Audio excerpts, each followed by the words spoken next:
Sir এটা father নয়, না এটা ফাদার নয়। এটা মাদার নয়, না এটা মাদার নয়। এটা ব্রাদার নয়, না এটা ব্রাদার নয়। এটা সিস্টার নয়, না এটা সিস্টার নয়। তাহলে সঠিক উচ্চারণটা কি?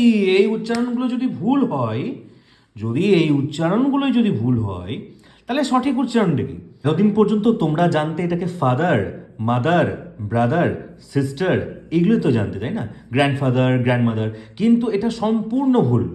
এই সেই এবার কি বললেন স্যার? সঠিক উচ্চারণটা হচ্ছে FATHER। এর যে লাস্টে যে আর দেখতে পাচ্ছ, কোনো ওয়ার্ডের শেষে যদি এরকম তারপরে যদি আর থাকে, এই আর এর প্রোনাউন্সিয়েশন, অনেকে এটাকে প্রোনাউন্সিয়েশনও বলে না, অনেকে কি বলে কেন বলে প্রোনাউন্সিয়েশন, ঠিক আছে? প্রোনাউন্সিয়েশন। তো এই প্রোনাউন কোথা থেকে আসছে ভাই? প্রোনাউন নয় এটা, এটাকে বলে প্রোনান। আবার বলছি, PRO, প্রোনান, প্রোনাউন্সিয়েশন।